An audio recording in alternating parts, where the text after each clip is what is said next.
Você realmente acredita no que a Bíblia diz? Eu sei que pode parecer uma pergunta estranha para um estudo que provavelmente tem a participação exclusiva de cristãos, mas olha, eu não acho tão estranho assim. A Bíblia tem algumas coisas que são bem difíceis da gente acreditar, especialmente para a mentalidade moderna. E eu não estou falando aqui sobre se Jesus era Deus que veio à Terra, que morreu na cruz e ressuscitou dos mortos. Isso já é uma coisa difícil para a mente moderna, mas isso está no cerne da nossa fé. Então, como cristãos, nós cremos nisso, nós sabemos disso.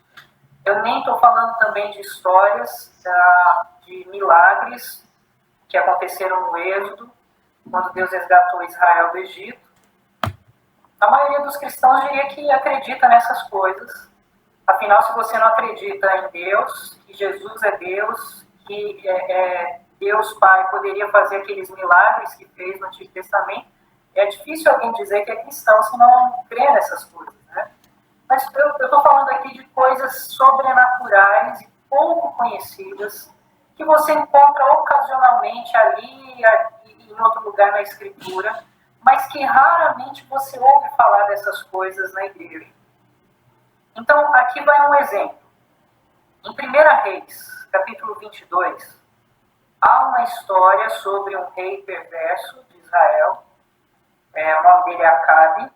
Ele quer unir forças com o rei de Judá para atacar um inimigo em um lugar chamado Ramote de Gileade. E o rei de Judá, ele quer ter um vislumbre do futuro, ele quer saber o que vai acontecer se eles atacarem aquele lugar. Então, os dois reis, eles vão procurar os profetas, e primeiro eles procuram os profetas de Acabe, e os profetas de Acabe, obviamente, eles dão um joinha para tudo que Acabe diz ali. Mas esses profetas, eles não estão dizendo nada além do que o rei quer ouvir. E os dois reis sabem disso, tanto o Acabe quanto o rei de Judá. Então, eles decidem procurar um profeta de Deus, um sujeito chamado Micaías. E o que Micaías traz não são boas notícias para Acabe. Então, eu quero mostrar aqui o texto para vocês, o texto de 1 Reis, capítulo 22, do verso 19 ao verso 23. Vocês conseguem ver aí na tela? Ok. O texto diz o seguinte: ouve, pois, a palavra do Senhor. Vi o Senhor assentado no seu trono, e todo o exército do céu estava junto a ele, à sua direita e à sua esquerda. Perguntou o Senhor: quem enganará Acabe, para que suba e caia em Ramote de Gileade? Um dizia desta maneira, e o outro de outra. Então saiu um espírito e se apresentou diante do Senhor e disse: eu o enganarei.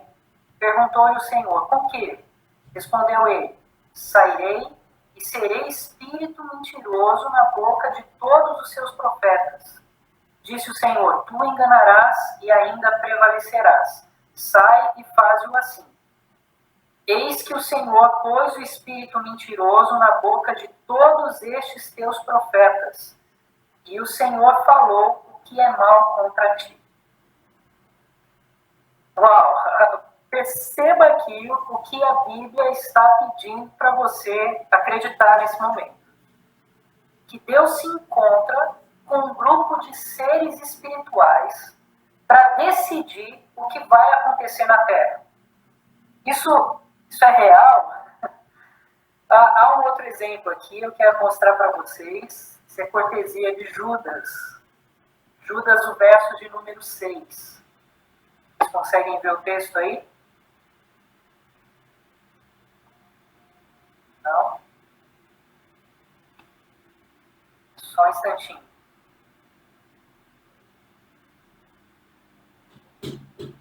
Agora sim? Judas, verso de número 6, diz assim: e há anjos, os que não guardaram seu estado original, mas abandonaram seu próprio domicílio, ele tem guardado sob trevas em algemas eternas para o juízo do grande dia. Então veja, aqui o texto está dizendo que Deus enviou um monte de anjos para uma prisão subterrânea? É sério isso que a Bíblia está dizendo para nós? Então veja, como eu disse, tem muitas coisas estranhas na Escritura, especialmente sobre o mundo espiritual e invisível.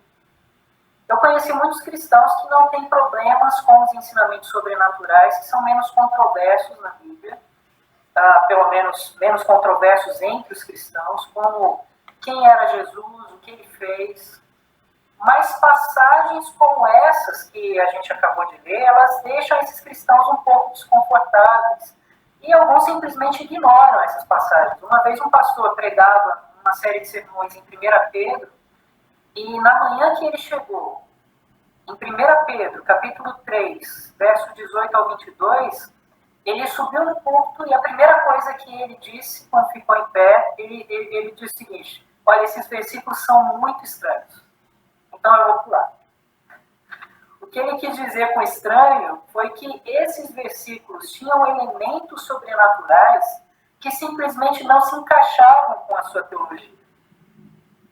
Veja o texto aqui, eu vou apresentar para vocês. 1 Pedro, capítulo 3, verso 18 ao 20. Conseguem ver? O texto diz o seguinte: pois também Cristo morreu uma única vez pelos pecados, o justo pelos injustos, para conduzir-vos a Deus, morto sim na carne, mas vivificado no Espírito, no qual também foi e pregou aos espíritos em prisão, os quais noutro tempo foram desobedientes, quando a longanimidade de Deus aguardava nos dias de Noé, enquanto se preparava a arca, na qual poucos, a saber, 8 pessoas foram salvos através da água. Bom, a pergunta é: quem eram e onde estavam esses espíritos presos, esses espíritos em prisão, como diz o texto? Como aquele pastor não sabia, ou pelo menos não gostou da resposta, ele simplesmente escolheu ignorar esses versículos. Bom, eu tenho aprendido que passagens estranhas e muitas outras partes pouco conhecidas ou pouco compreendidas das Escrituras, elas são realmente importantes. Elas ensinam ideias específicas sobre Deus, sobre o mundo invisível, sobre as nossas próprias vidas. E, acredite nisso ou não, se nós estivéssemos cientes dessas coisas e entendêssemos o que elas queriam dizer, por mais difíceis e intrigantes que essas coisas sejam, isso mudaria a maneira como nós pensamos sobre Deus, sobre nós mesmos, por que nós estamos aqui, qual é o nosso destino. Na primeira carta de Paulo, Paulo escreve aos Coríntios, e Paulo ficou aborrecido com a forma como os crentes daquela igreja levavam uns aos outros para o tribunal para resolver as suas disputas. E ele disse que era uma perda de tempo e energia emocional. E depois de apontar uma reflexão negativa sobre aquele tipo de atitude deles, ele ofegou dizendo o seguinte, em 1 Coríntios, capítulo 6, verso 3. Vou colocar aqui na tela para vocês.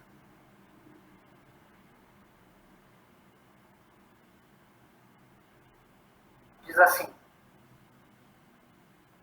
não sabeis que havemos de julgar os próprios anjos, quanto mais as coisas desta vida. Então, veja, Paulo está dizendo aqui, julgar os anjos. O que ele está falando nesse verso é intrigante e, ao mesmo tempo, um pouco alucinante, a gente vai ver mais à frente, que transformador também. A Bíblia conecta as atividades dos seres espirituais com as nossas vidas e os nossos destinos, e diz que um dia nós julgaremos o mundo, nós teremos autoridade até mesmo sobre os anjos, como Paulo diz. A gente vai falar mais sobre isso depois, nas próximas aulas. Mas a razão pela qual Paulo pôde dizer o que ele disse aos Coríntios, e a nós também agora, é que a história da Bíblia é sobre como Deus nos criou, como ele deseja que nós sejamos parte da sua família celestial. Não é por acaso que a Bíblia usa termos extraídos de relacionamentos familiares, como compartilhar um lar, trabalhar juntos. Ele descreve a nossa relação de forma coletiva, tanto com ele como sendo o corpo de Cristo também. Ele fala disso relacionado aos seres do mundo invisível. Ele fala em termos corporativos também relacionado aos crentes, isso é eu e você. Então, Deus quer que nós façamos parte da sua família e do seu domínio sobre a criação. Façamos parte de uma família que se estende para além da família física na Terra, mas também uma família que se encontra nos céus. Nós todos conhecemos a parte da oração de Cristo em Mateus 6, verso 10, que diz que Deus faça a sua vontade assim na terra como nos céus. Então, desde o início, Deus queria que a sua família vivesse com ele debaixo de sua vontade, vivesse com ele respondendo ao seu chamado e produzindo ou esticando esse mundo para um mundo perfeito. Juntamente com a família, veja, juntamente com a família que ele já tinha no mundo invisível, a sua milícia celestial.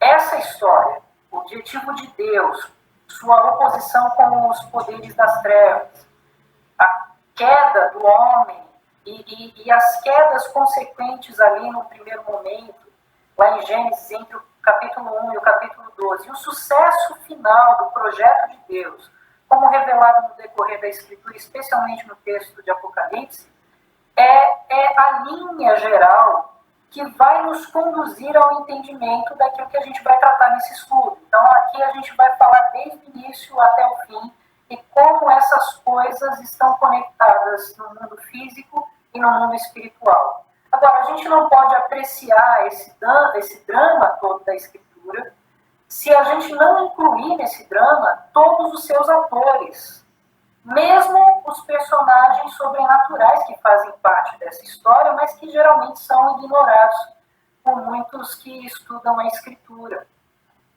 Então, todos precisam estar incluídos, todos que aparecem na Escritura para o entendimento claro precisam estar incluídos na história desse drama bíblico, para que então a gente entenda o que realmente a Escritura tem a nos ensinar. Os membros do exército celestial de Deus não são periféricos, não são insignificantes. Eles não estão fora do nosso contexto, da nossa história, estão conectados à nossa história humana. Talvez alguém tenha entrado com o áudio aberto agora. Vou pedir que quem entrou agora, por favor, desligue o áudio também, tá? Durante a apresentação. Se você está usando o celular, é só clicar na tela e aparecendo ali um microfone, aperta no microfone. Tá bom? Joia, parou. Legal. Então, esses seres espirituais, eles desempenham um papel central. Mas eu vou dizer que os leitores modernos da Bíblia, eles costumam ler sem compreender as maneiras, eu diria, fascinantes até, em que esse mundo espiritual está presente em dezenas de episódios que são familiares na Bíblia, mas que são lidos de outra maneira. E eu quero compartilhar com vocês, então, nesses estudos, algumas dessas coisas. Mas para não perder o foco do que eu perguntei no início, eu quero de novo fazer essa pergunta. Você realmente acredita no que a Bíblia diz? É aí que a coisa pega. Não é bom aprender o que a Bíblia realmente diz sobre o mundo invisível e como ele se relaciona com a sua vida, se você não acreditar em tudo que a Bíblia diz. Veja, em 2 Reis, capítulo 6, do verso 8 ao 23, a gente tem ali o profeta Eliseu com alguns problemas. Novamente, eu poderia dizer. Um rei irado envia tropas para cercar sua casa. E quando o seu servo entra em pânico, Eliseu diz para ele, olha, não temas, porque mais são os que estão conosco do que os que estão com eles. Então, antes que o servo pudesse responder, pudesse até objetar a questão ali, porque afinal ele só via a ele mesmo e a Eliseu, Eliseu ora ao Senhor e pede: Senhor, peço-te que lhe abras os olhos para que veja. E Deus responde àquela oração. E o Senhor abriu os olhos do moço e ele viu que o monte estava cheio de cavalos e carros de fogo em redor de Eliseu. E veja, eu não posso prometer que você vai ver fisicamente algumas coisas com esse estudo, mas eu quero que com os olhos do seu coração, a partir do estudo da Escritura, você possa enxergar coisas que até então você não tenha enxergado, coisas que até então você não tenha visto, e que isso seja motivo de graça para você. Uma das coisas que a gente sabe é como as pessoas são fascinadas pelo sobrenatural, por aquilo que é sobre-humano. Basta a gente pensar na indústria do entretenimento desses últimos anos. A gente tem milhares de livros, programas de TV, filmes das últimas décadas que falam sobre anjos, alienígenas, monstros, demônios, fantasmas, bruxas, vampiros, lobisomens, super-heróis.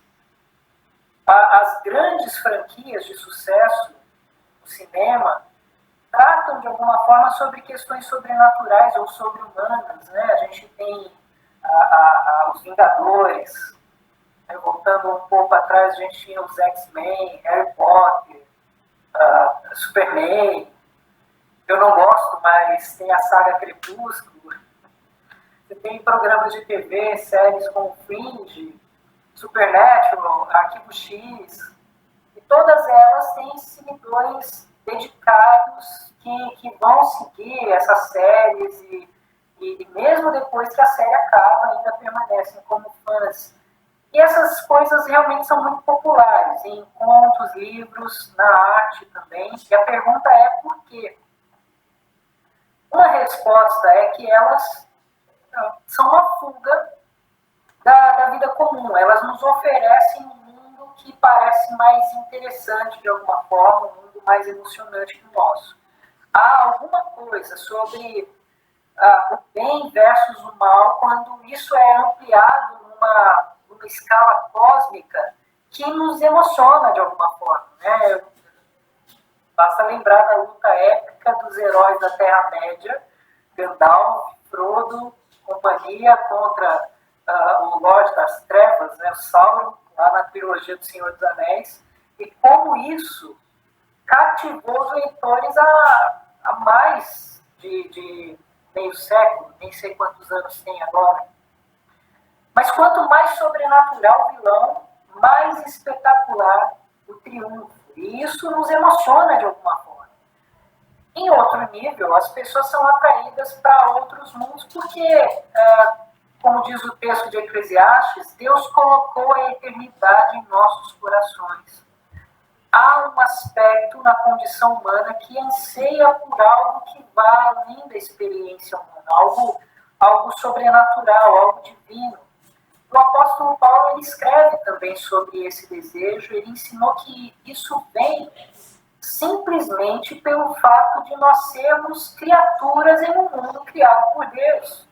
Ou seja, há sempre uma manifestação desse sobrenatural no mundo em que nós vivemos, e o fato de nós termos sido criados por um ser sobrenatural nos faz ter esse anseio, essa necessidade do sobrenatural. É claro que, por causa do pecado, o nosso coração fica bem bagunçado também com essas coisas, e alguns homens estão dispostos a deter essas verdades pela injustiça, suprimir essas verdades espirituais, como diz lá Romanos capítulo 1, verso 18.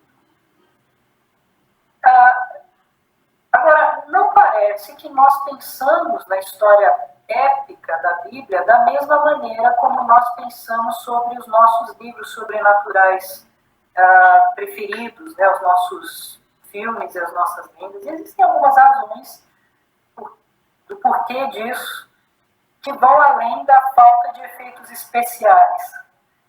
Para alguns, os personagens da Bíblia eles são muito ultrapassados, eles não parecem muito heróicos, muito dinâmicos. Afinal, são pessoas comuns, com histórias comuns a nós também, que provavelmente a maioria de nós foi ouvindo essas histórias na escola dominical desde cedo, desde quando crianças.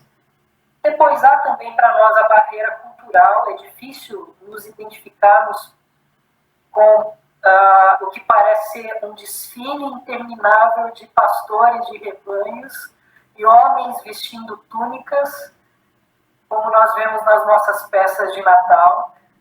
Então, quando a gente olha para aquelas figuras, a gente às vezes não consegue se identificar muito claramente com aquilo, mas acho que é um fator ainda maior em que a ficção ou a fantasia sobrenatural captura a nossa imaginação com mais facilidade. E o motivo é que fomos ensinados a pensar sobre o mundo invisível da Bíblia, não da maneira como a Bíblia realmente apresenta. O que eu ouvi ao longo dos anos na igreja não apenas perde o ponto, mas às vezes torna o sobrenatural chato. Veja, eu fiquei muito impressionado com o número de pessoas que desejou participar desses estudos. Mas eu sei que isso vem de um anseio também, porque todo esse assunto parece tão escondido na nossa caminhada cristã. E pior, os ensinamentos sobrenaturais, às vezes, que a gente tem na nossa caminhada, parece tornar o mundo sobrenatural um pouco impotente também. Eu estou exclusivamente no estudo da Palavra de Deus há 20 anos. Eu entrei em 2000 no seminário. E mesmo durante todo esse tempo estudando, nesses últimos anos eu tenho me surpreendido muito com o que Deus tem me ensinado sobre esses assuntos. Então, veja, isso é comum a todos nós. A gente não sabe muito sobre o mundo espiritual, embora ele esteja bem definido aí. Muitos cristãos imaginam o mundo espiritual baseado na sua cultura comum, né? E a gente foi criando figuras no decorrer dos anos sobre o mundo espiritual. E a gente não percebe coisas como, por exemplo, a Bíblia não diz que anjos têm asas. Essa eu peguei vocês, né? Alguém vai dizer assim, não, mas e os querubins? Olha, os querubins não contam, porque eles não são chamados de anjos na Escritura. Os anjos, eles sempre aparecem de forma humana. Os demônios, eles não têm chifres, eles não têm caudas. E eles não estão sempre ao nosso redor como alguém no nosso ombro, tentando fazer a gente pecar. A gente é muito bom em fazer isso sem a ajuda deles. Então, enquanto a Bíblia descreve a possessão demoníaca de maneiras bastante terríveis, o mal inteligente ele tem também coisas mais sinistras para fazer do que usar pessoas como fantoches, embora faça. Mas há uma inteligência maligna também que faz algo muito maior.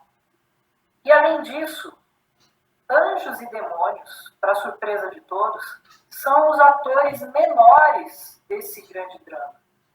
A igreja parece nunca chegar aos grandões e a agenda que eles têm. Anteriormente eu perguntei se você realmente acredita no que a Bíblia diz.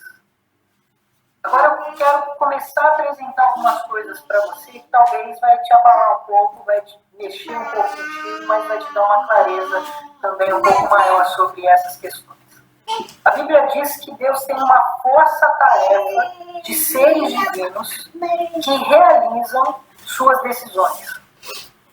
Eles são referidos na Escritura como assembleia, como conselho divino ou tribunal de Deus. Eu quero mostrar para vocês o Salmo 89, versos 5 ao 7. Salmo 89, versos 5 ao 7. Eu não sei se está na tela de vocês ainda.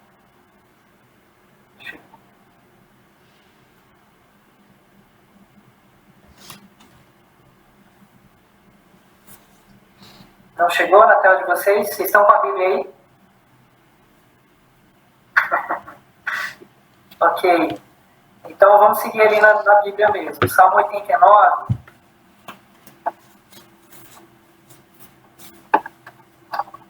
Um tempinho para vocês.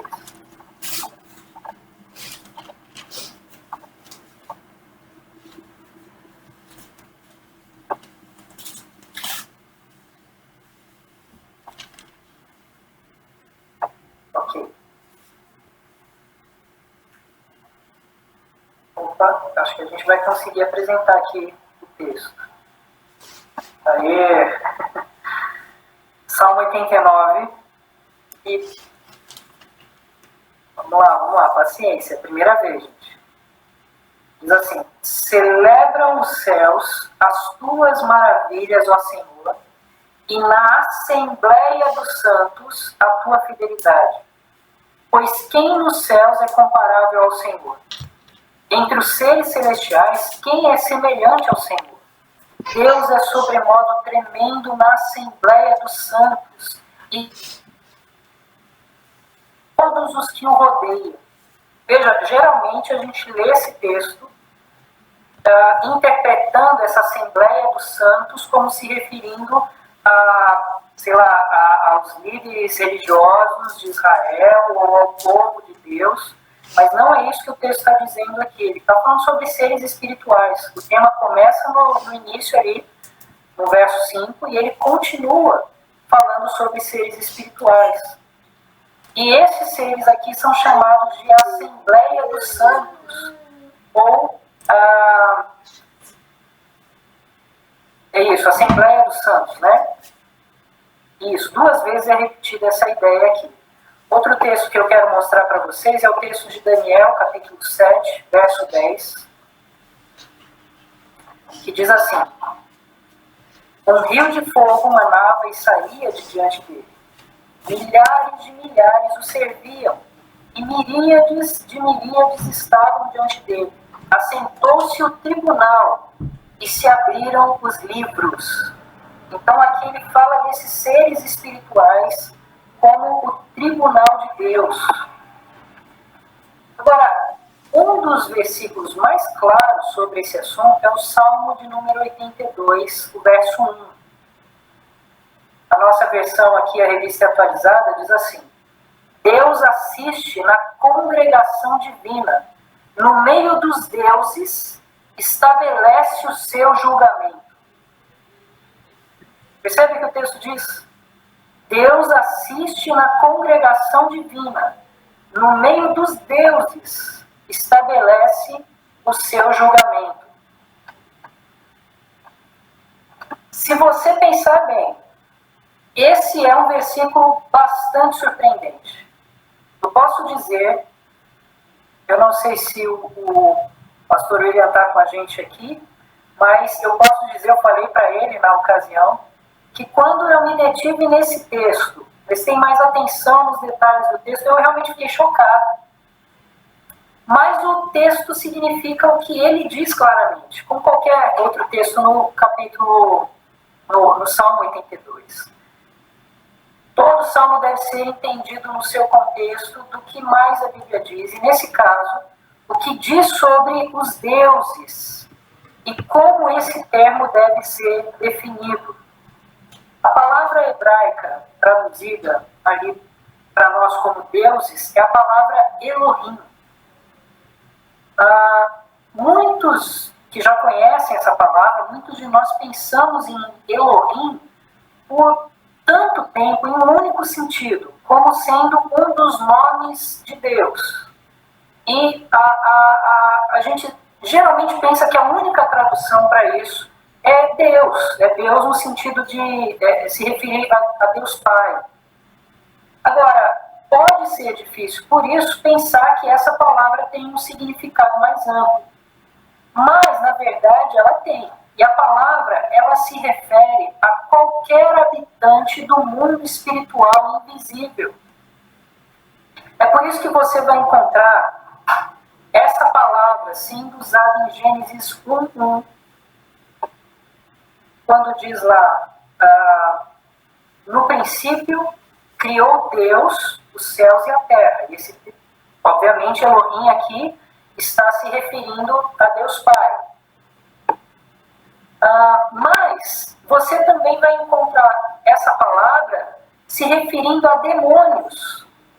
Em Deuteronômio, capítulo 32, no verso 17, diz assim: sacrifícios ofereceram aos demônios, não a Deus, a deuses que não conheceram, novos deuses que vieram há pouco, dos quais não se estremeceram seus pais. Veja que a expressão aparece ali Deus no texto, mas aparece deuses também. No texto hebraico, aparece Elohim, tanto em um quanto no outro. Eu vou abrir um parênteses aqui. Eu disse que eu não ia entrar em coisas muito técnicas agora, nessa nossa primeira etapa, mas talvez aqui seja necessário. Em português e na maioria das línguas ocidentais, a gente tem o plural acrescentando S. Em hebraico, o plural geralmente vem acrescentando um M ou um im no final. Então, a expressão Elohim, ela poderia, e assim, vamos dizer que na sua raiz, ela geralmente é traduzida como deuses. Eu não sei se existe uma palavra em português que não tem flexão, tanto no singular quanto no plural. Se tiver, por favor, me mandem aqui no chat, porque eu desconheço. Mas em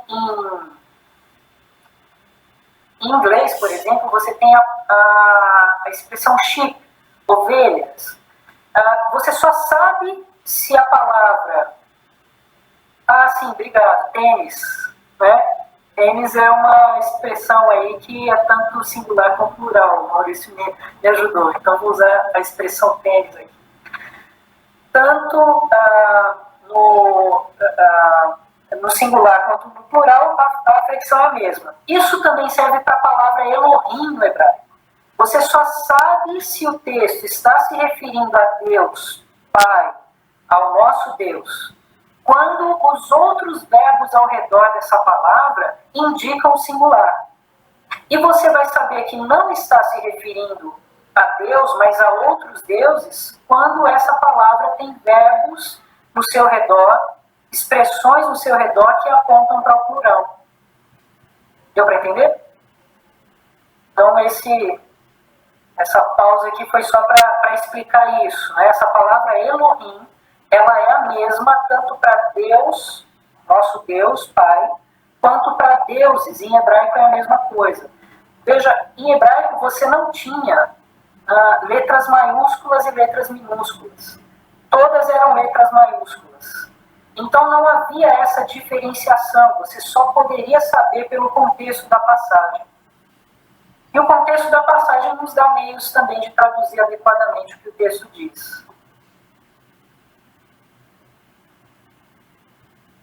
Ok? Agora, também, ali em Samuel, no primeiro livro de Samuel, capítulo 28, verso 13, você tem a palavra se referindo a alguém que morreu, a um espírito desencarnado. Diz ali, respondeu-lhe o rei, não temas, que vês? Então a mulher respondeu a Saul, vejo um Deus que sobe da terra. E o restante da passagem vai falar sobre esse personagem como sendo o próprio profeta Samuel.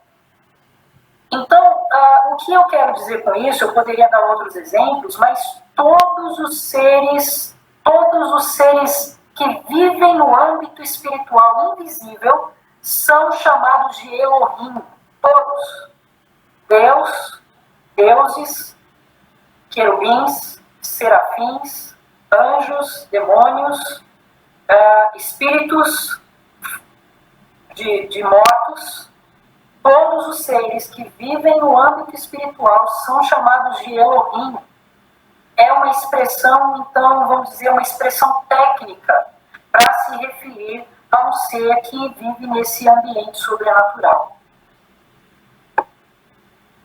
O texto hebraico, ele não se refere, então, a um conjunto de habilidades específicas que somente Deus possui.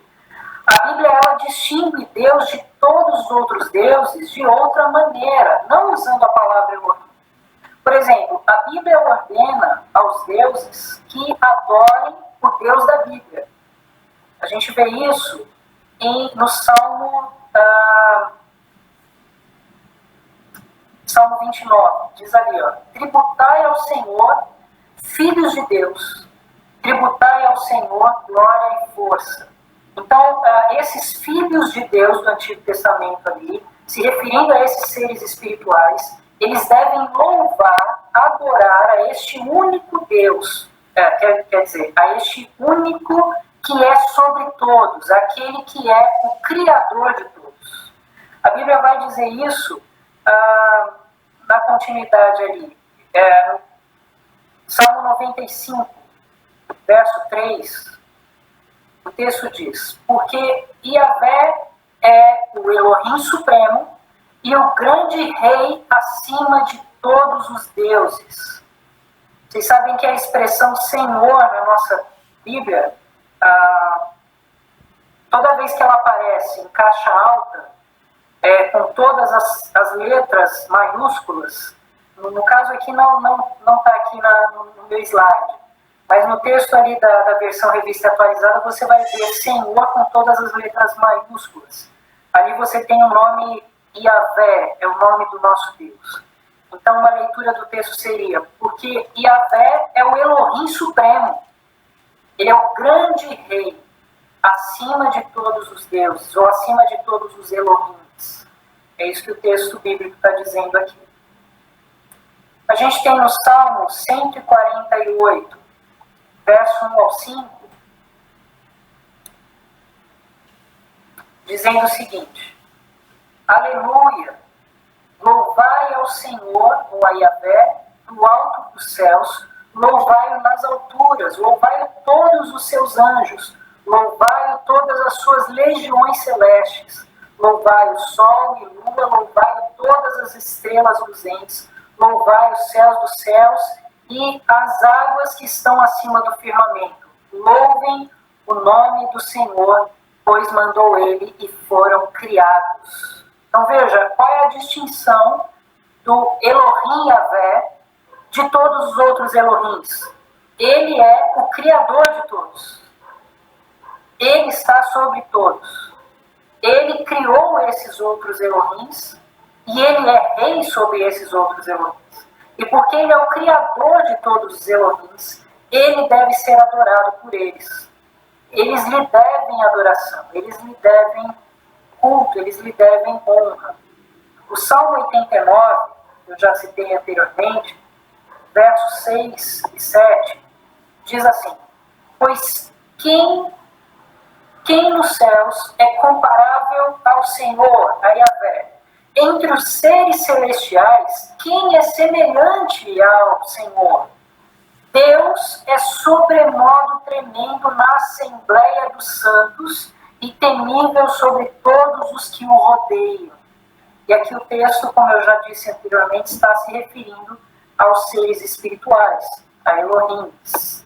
Eu nem sei como, não tem plural, né? É aos Elohim, assim como tênis não tem plural em português.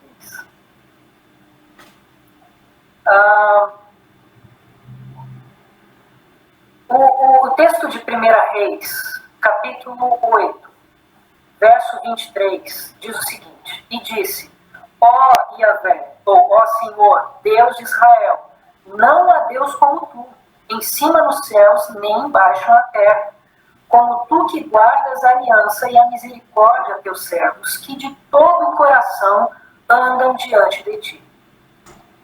Reservem esse texto para uma discussão posterior, porque ele diz, não há Deus como tu em cima dos céus, nem embaixo na terra. Não há Elohim como tu nos céus, nem Elohim como tu embaixo na terra. Esse texto pode ajudar, talvez, para um entendimento futuro. O Salmo 97, verso 9, diz o seguinte, pois tu, Senhor, és o Altíssimo sobre toda a terra, tu Santo é sobremodo elevado acima de todos os deuses. Então, os escritores da Bíblia, eles são bastante francos quanto ao fato de que o Deus de Israel é incomparável. Ele é o Deus dos deuses. É isso que diz Deuteronômio, capítulo 10, verso 17. Ele diz: pois o Senhor, vosso Deus, é o Deus dos deuses e o Senhor dos senhores, o grande Deus, poderoso e temível, que não faz acepção de pessoas nem aceita suborno. E depois o Salmo de número 136, no verso de número 2, ele diz o seguinte: rendei graças ao Deus dos deuses, porque a sua misericórdia dura para sempre. Rendei graças ao Elohim dos Elohim, no texto hebraico, porque a sua misericórdia dura para sempre. Esses seres, deixa eu voltar aqui para mim.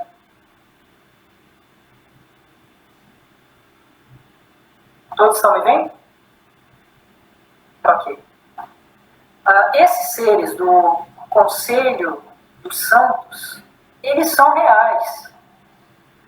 No início eu citei uma passagem onde Deus se encontra com o seu exército celestial para decidir como livrar o rei Acabe. E nessa passagem, os membros desse grupo celestial, eles são chamados de espíritos. Então, se nós acreditamos que o mundo espiritual é real e é habitado por Deus e por seres espirituais que Ele criou, nós devemos admitir que essa força-tarefa sobrenatural de Deus, que foi descrita aqui nesses versos que eu citei, e muitos outros na Bíblia também, eles são reais. Caso contrário, a gente só fala de uma realidade espiritual da boca para fora. Mas os textos bíblicos são claros, e como a Bíblia identifica esses membros do conselho divino como espírito, nós sabemos que os deuses não são apenas ídolos de pedra ou de madeira. As estátuas, elas não servem para Deus no seu conselho celestial. Eles precisam ser reais.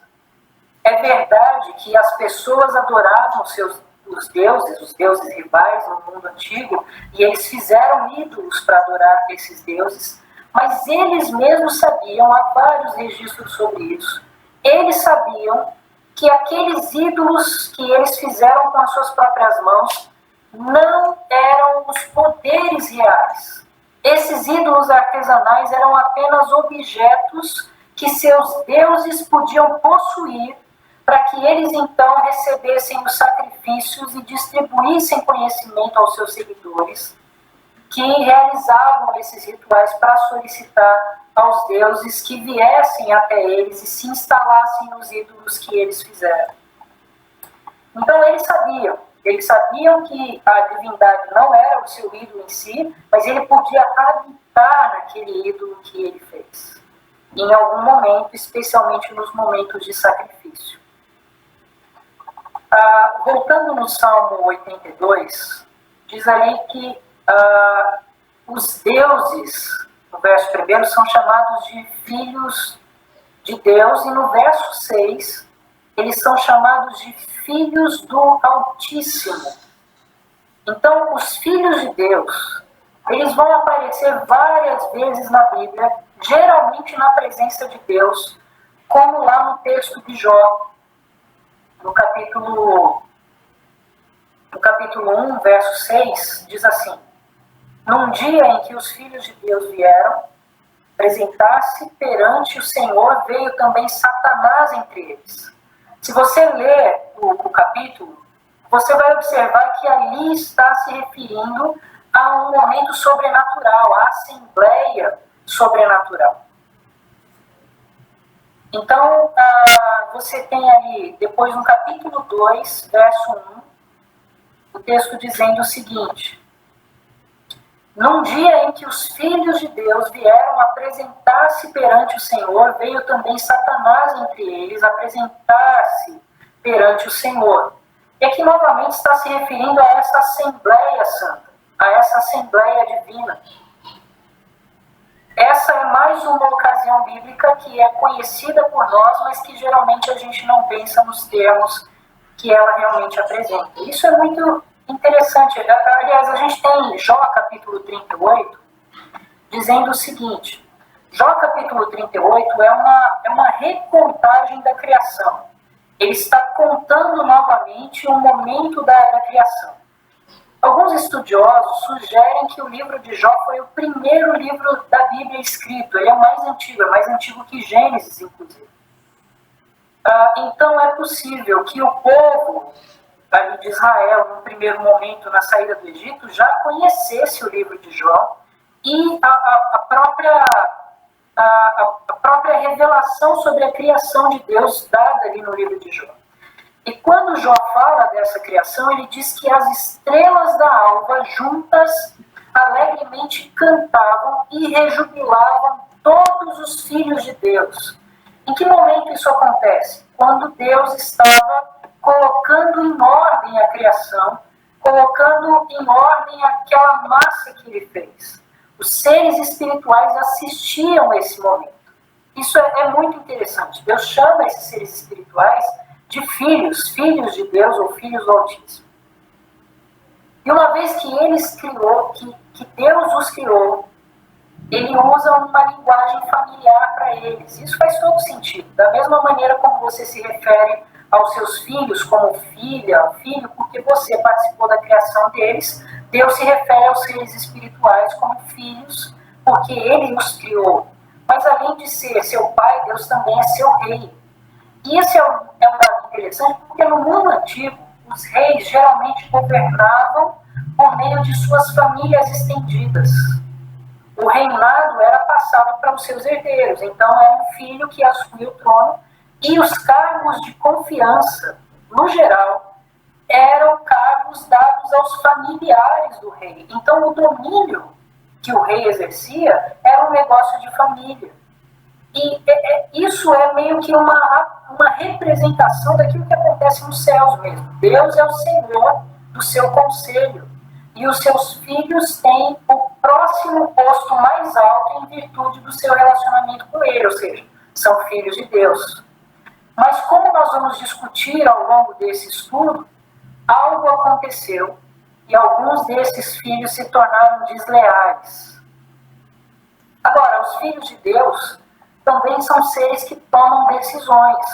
E nós sabemos lá em 1 Reis, capítulo 22, e em muitas outras passagens, que os negócios de Deus envolviam uma interação com a história humana. Quando Deus decidiu que era a hora da morte de Acabe, ele deixou o seu conselho divino decidir o que aconteceria, ou melhor, como isso aconteceria. Então, as reuniões do Conselho Divino, do Salmo 82, de 1 Reis 22, não são as únicas relacionadas ao nosso mundo na Bíblia. Alguns momentos desse encontro do Conselho Divino se refere a determinar o destino de alguns impérios. A gente vê isso em Daniel, por exemplo. Nabucodonosor, o rei da Babilônia, ele foi punido por Deus com uma insanidade temporária. E essa sentença ela foi proferida pelo decreto do Altíssimo. É isso que diz Daniel, capítulo 4, verso 24. O texto diz: esta é a interpretação ao rei, este é o decreto do Altíssimo que virá contra o rei meu senhor. Então guardem essa informação, ele diz, esse é o decreto do Altíssimo. Mas anteriormente, no verso 17, ele diz o seguinte: esta é a sentença, ou esta sentença é por decreto dos vigilantes, e esta ordem por mandado dos santos, a fim de que conheçam os viventes que o Altíssimo tem domínio sobre o reino dos homens, e o dá a quem quer, e até o mais humilde dos homens constitui sobre eles. Então veja que aqui nós temos uma expressão, talvez desconhecida por nós, mas muito conhecida no mundo antigo para se referir aos seres espirituais, ao conselho divino. Eles são os vigilantes.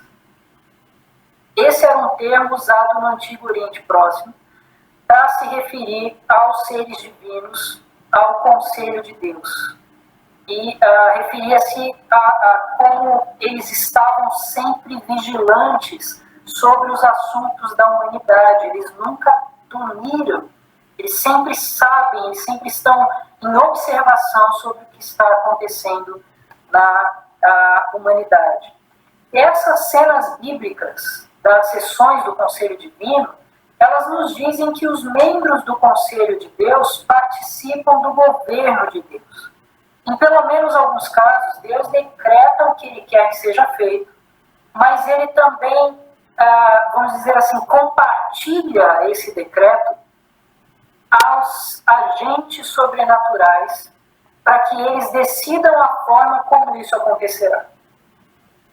Então, os anjos, obviamente, também participam desse conselho de Deus nas línguas originais da Bíblia. Os anjos, o termo que a gente usa para anjo no Antigo Testamento e no Novo Testamento também, realmente significa mensageiro.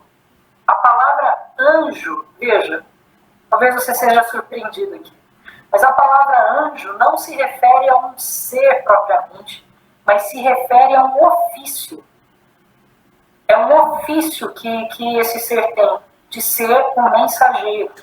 Anjos entregam mensagens para as pessoas. Nós vamos aprender mais sobre os anjos e os deveres deles.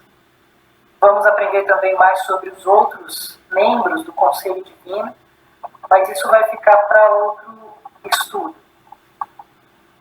A questão é, por que isso importa?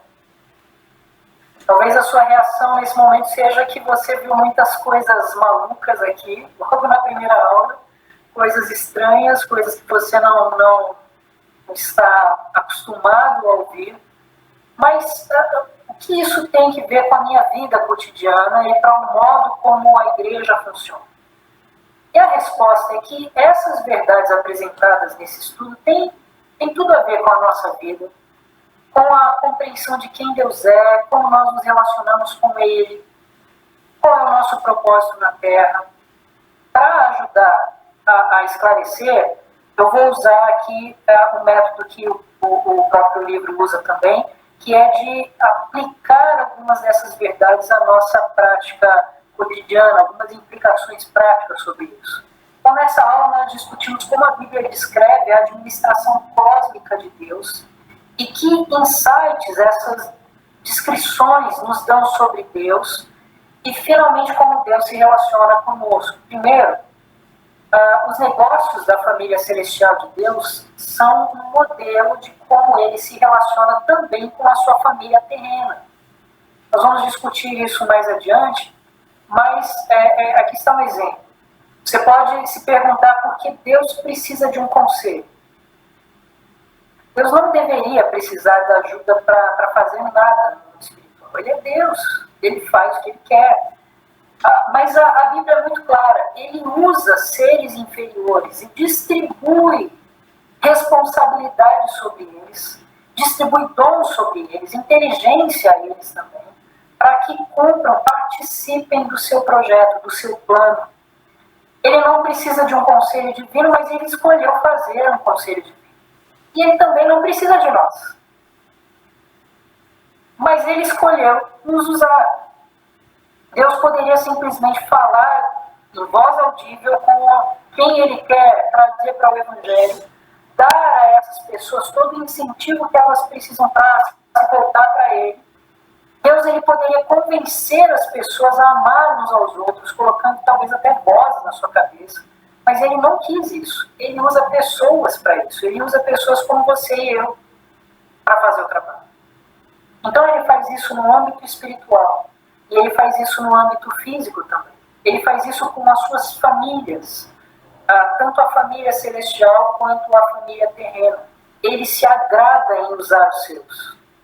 Embora Ele não precise. Ele se agrada em colocar a ação em nossas mãos. Embora Ele pudesse fazer sozinho. Uma segunda coisa é que Deus poderia simplesmente determinar cada cada detalhe de um evento e decidir como esse evento vai acontecer, mas ele não fez, não pelo menos em todos os casos. Na história do rei Acabe, Deus deixou ali, como nós lemos no texto bíblico, aos assistentes celestiais decidirem como realizar a sua vontade. Então, em outras palavras, Deus deu a eles um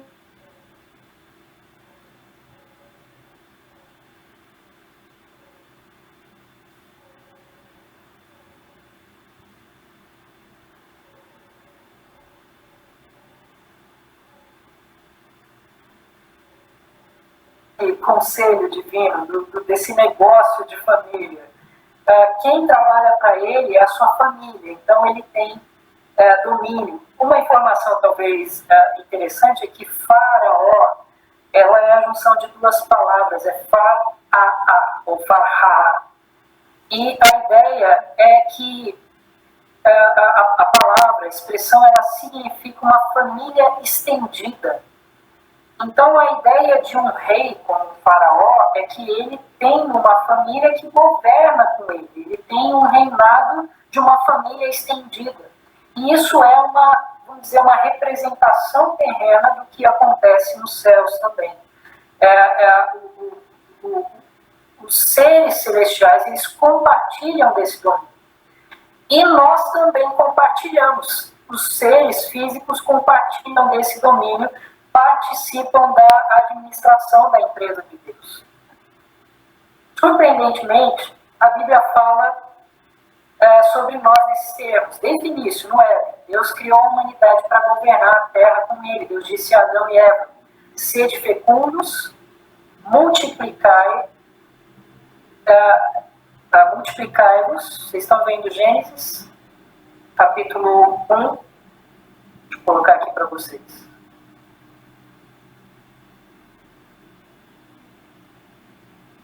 Gênesis capítulo 1, verso 28, né? Ele diz assim: sede fecundos.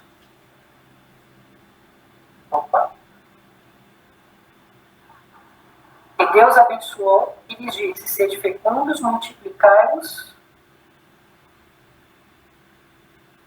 Está saindo aqui.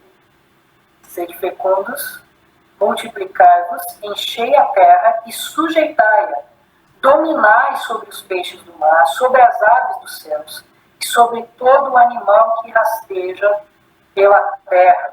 Então ele fala para Adão e Eva desde o início que eles deveriam dominar, afinal eles eram filhos de Deus.